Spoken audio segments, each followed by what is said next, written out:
Hi everyone, my name is Carmen and welcome to this episode of Hannon Inside Out, where we have one-on-one conversations with the people of the William H. Hannon Library. Before we get started, make sure to subscribe down below to our YouTube channel and click the bell icon to receive notifications every time we upload a new video. We have some great library events that are posted on this channel frequently, so you definitely don't want to miss those. But today I'll be chatting with admin specialist Jill Cornelio. Hello. Hi, how are you doing Hi. today? I'm doing fine. How are Great. you? I'm doing well. I'm so excited to speak with you today. Yay. Great. I So like put makeup on. I know, I love that. You're totally ready. Okay, so the first question is, when you tell people you work in the library, what is their typical reaction? It actually depends on who you ask. Most of my friends are nerds, and a lot of them are big readers. So when I tell them that I work at a library, they think it's really cool. So that's my friends. But if you ask my family, which is, mostly like aunts and uncles, they're not too impressed. I mean, um, but what makes them impressed is when I say, "Oh, I work at a dean's office at a private university." Then they're like, "Ooh, fancy." Yeah. So it's like it differs depending on who you ask. Well, maybe if any of your family is watching, they'll have like a better understanding of what you Oh do by the gosh, end of the interview. will I send them this? Yeah, Maybe. exactly. Maybe. This is what I Right, exactly. See? do. So tell us about your job in the library. So I'm the admin specialist, so I actually do a lot of different things. But I'll talk about two of the main things that I do. Okay. So two of the main things that I do is one, scheduling meetings, and two, programming doors. So as far as scheduling goes, I manage Dean Brancolini's calendar, and as some of you know, Dean Chris Brancolini is the dean of the library. So most people who meet with her have to go through me. And she meets with a lot of different people, from library department heads, librarians, library staff. So for example, I set up weekly meetings with the library department heads. And then I set up monthly meetings with librarians. And then I also attend those meetings so I can take meeting minutes. And she also meets with people outside of the library, like within the university, I mean, like the deans, other deans, VPs, the provost, some people from the law school sometimes. But also, in addition to that, she meets with people outside the university, like, for example, maybe donors, and maybe other people from other institutions who want to work with the library. So there's scheduling meetings. And the other thing that I do mostly is program the library doors. So I basically schedule the library doors so that they lock and unlock at certain times of the day. I program people's one cards, so when they swipe at the door, it'll work at certain times. And of course, there's always technical issues. So I try to troubleshoot when it's reported to me. The system is not perfect, but I do my best to try people to get into the library so you guys can use our resources. Yeah. So yeah, those are like the two things that I mostly do in the library. Well, yeah, I didn't even think about how someone would need to program the doors, but that Oh totally yeah. makes sense. That's really cool. When we moved into the new building and all the doors became like, automatic and like Oh, one yeah. card swipe only, it completely changed what I do on a regular Oh, basis. wow, Like, yeah. programming doors took up a big chunk of my responsibility. High tech. It sounds high Yeah, tech to it program is. the doors. It's very high tech. but yeah, like I said, sometimes, there are glitches and it doesn't Right. work and people couldn't get in the library and we're like, no. Yeah. That's funny. So how did you come to work in the library? So that's that's a very interesting story actually. Because I started working at the library, and back then it was called the Vondera Library. Oh, When I was a first year student back in 2000. And then I worked there all 4 years. I worked at the circulation desk. And then after I graduated, I had no idea what I wanted to do. I graduated with a psychology degree, but I was also just like, I was just like mentally and physically just drained and exhausted. And definitely. I knew that I did not want to go back to Yeah. school. I am just so tired. You need a But break. where does that leave me? So it's like, it's all like unknown. But I was also trying to finish like the last bit of my work study award. So I continued working in the library even after I graduated to just try to finish, work study. Right. And then while I was doing that, a few people in the library was like, hey, who knows, there, some positions might open in the library, you should apply, if that happens. And sure enough, there was like a part-time position that opened up at the reference Mhm. department. And then so I applied and then I got that job. But around the same time that this was happening, the former director of the library and his admin assistant both retired.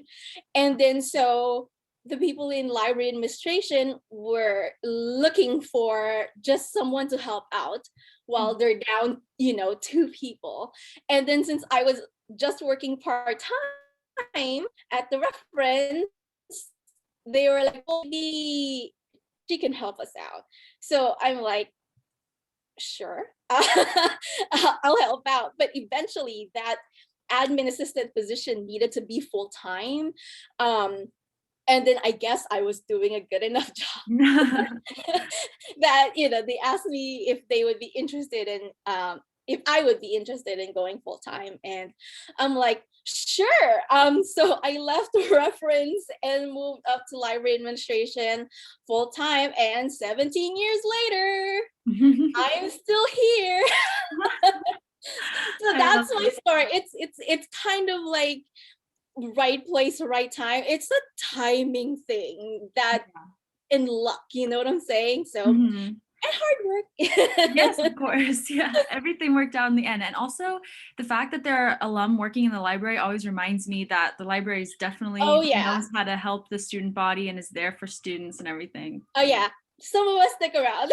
Yeah, I love that. So how have you adapted your job to the online environment now?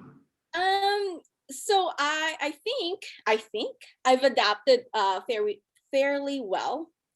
Really all I needed was my work laptop. And I was able to just like pivot quickly. Of course there are like tech issues, like unstable internet connection. I'm so worried that I'm gonna get an unstable internet connection I right know, now. me too.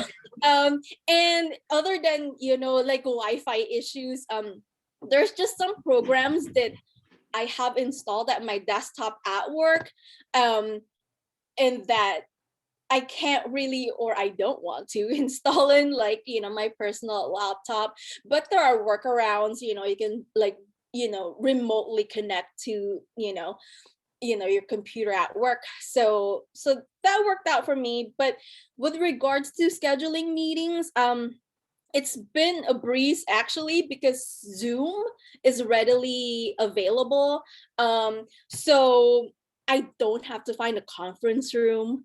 I don't have to set up furniture. I don't have to order food for people. People can just like pop into their computer and they don't need to like walk from U-Haul. Sometimes when you're scheduling a meeting, you have to think about, oh, so and so is coming from this side of the university, so they might be late, and all that stuff. And as far as programming doors, well, no one was going into the library, only a handful of people. So I didn't need to do a lot of programming. But of course, now that the library is open for reservation, I kind of had to switch gears a little bit. There's still technical issues, I still get like one or two students who couldn't get in. So we had to like troubleshoot that. I guess as far as adapting to working from home, the one thing that was a bit challenging for me is just trying to separate work from home, especially now since work is happening in my personal space. Right. So I have to remember that one, I still need to take lunch breaks. And after the workday, I just exit out of all work related apps that's running on my computer, like your email, Outlook, and Microsoft Teams and Zoom. I click off of tabs like, nope, not in box today. Yeah, no more of this. Yeah, and then I don't have Teams or email on my personal phone. If people need me, they can just text me, but if it's after 5, think about whether you really want to take on the upside of that, I don't need to commute. So it really does save me like the 2 hours I spend every day like commuting. Like I take public transportation. So sometimes waiting and being left by the bus, it factors in, and walking to the bus stop, it all factors in. So since I'm saving all that time, I'm able to like sleep in. Like I don't really need to roll out of bed until 5 minutes before my shift starts. And then also I can work in pajamas all day. And some people might say, hey, you should like wear like like nice, like not nice clothes, but you should dress like you're really going to work to be more productive. And I'm like, I say be as comfortable as you want, because once we really start working on campus again, you can't feel this way anymore. Right. Yeah. So just take advantage of it.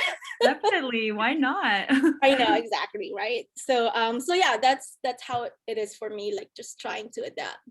Right. I love what you said about like setting those boundaries. It's so important, especially now since our home and work / school lives can feel so like intertwined during the pandemic. I know. I'm mostly like just here, like where you see this, because this is where my desk is.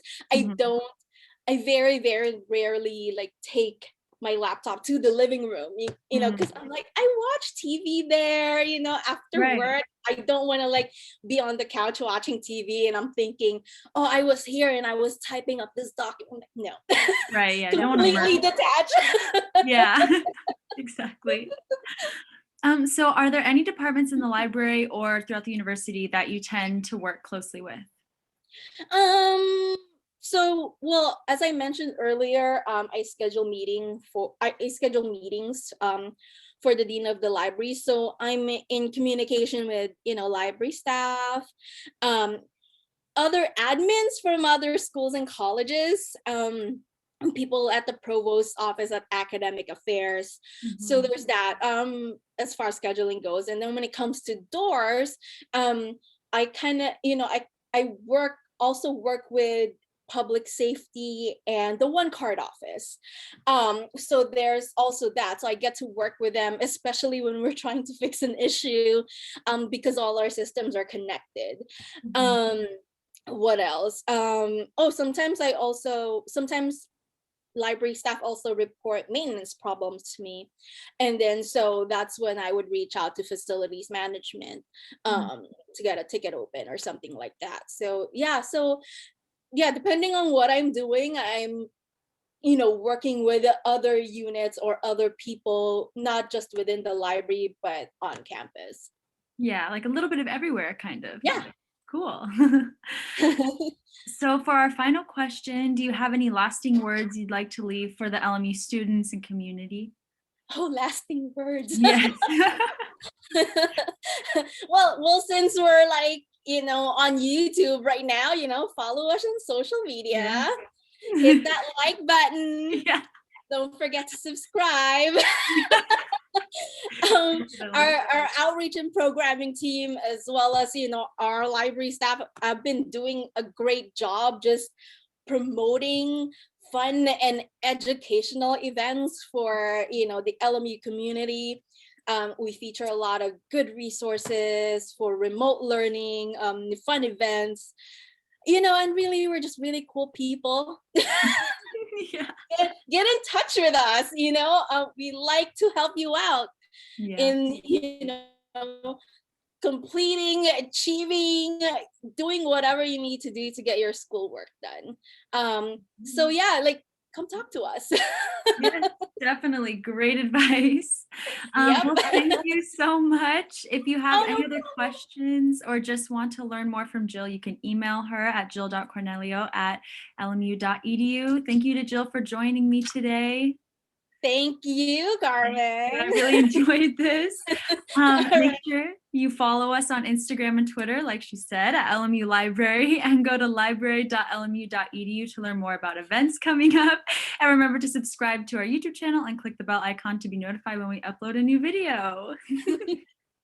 Great. Thank you so much again. Thank you. Bye, everyone. Bye.